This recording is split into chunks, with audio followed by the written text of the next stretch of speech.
నమస్తే welcome to metro TV నేను ప్రియాంకరావు. ఇక బులెటిన్ లో అప్డేట్స్ చూస్తే రేవంత్ సర్కార్ పై మాజీ మంత్రి హరీష్ రావు సంచలన ఆరోపణలు చేశారు. సీఎం బంధువుల దోపిడీ వ్యవహారాలను ఉదయం బయటపెడితే సాయంత్రానికే తమకు నోటీసులు ఇచ్చారని ఆరోపించారు. ఇక సీఎం తప్పు చేయకపోతే హైకోర్టు సిట్టింగ్ జడ్జితో విచారణ జరిపించేందుకు సిద్ధమా అని సవాల్ విసిరారు. సింగరేణి వ్యవహారంలో ముఖ్యమంత్రి బామ్మర్దే మొదటి దోషి అని ఆరోపించారు. కేసీఆర్ నాయకత్వంలో తెలంగాణ ఉద్యమంలో భాగంగా వందలాది కేసులు ఎదుర్కొంటున్నామన్నారు. ఆ పోరాటాల నుంచే తాము రాటుదేలిన సైనికులమని చెప్పారు. అక్రమ కేసులను ఎదుర్కోవడం తమకు అలవాటేనని వ్యాఖ్యానించారు.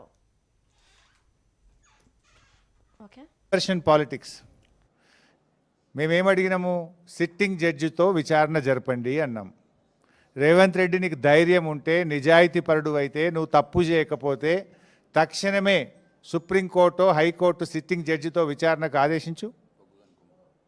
ఈ బొగ్గు కుంభకోణాల్లో జరిగిన అవినీతిని మొత్తం బట్టబయలు చేద్దాం.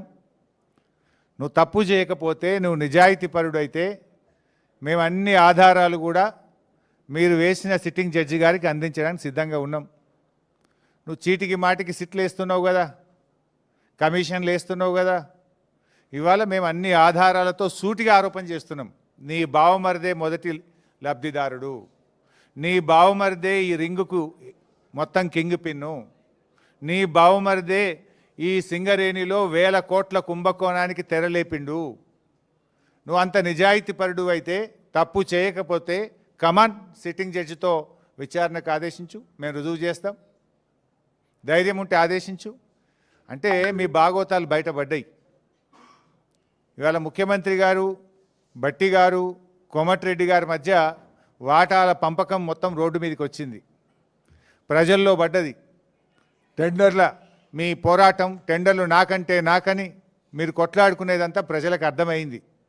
దాని నుంచి డైవర్ట్ చేయడానికే ఈ సిట్టు, ఈ లట్టు పొట్టు ఏదో చిల్లర నోటీసుల కథ పెట్టినావు నువ్వు. సరే, మాకు చట్టం మీద గౌరవం ఉంది, తప్పకుండా గౌరవిస్తాం, ఎన్నిసార్లు పిలిచినా హాజరవుతాం. మాకు ఉద్యమాల్లో నుంచి వచ్చిన కార్యకర్తలం మేము. కేసీఆర్ గారి నాయకత్వంలో రాటుదేలిన బీఆర్ఎస్ బిడ్డలం, తెలంగాణ ఉద్యమ కన్న బిడ్డలం. ఉద్యమాలు పోరాటాలు మాకు కొత్త కాదు, అక్రమ కేసులు అంతకంటే కొత్త కాదు, అరెస్టులు అనేటివి మాకు కొత్త కాదు.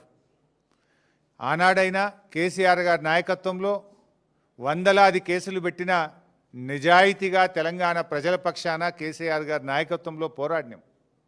జైళ్ళల్లో పెట్టిన రెట్టించిన ఉత్సాహంతో తెలంగాణ కోసం పోరాడినాం.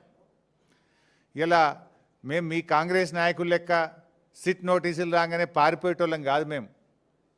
మీరు పిలిస్తే వచ్చినాం, బాజాప్తా వస్తాం. మీరు ఎన్ని ప్రశ్నలు అడిగినా సమాధానాలు చెప్తాం. అంటే ఇదంతా డైవర్షన్ పాలిటిక్స్.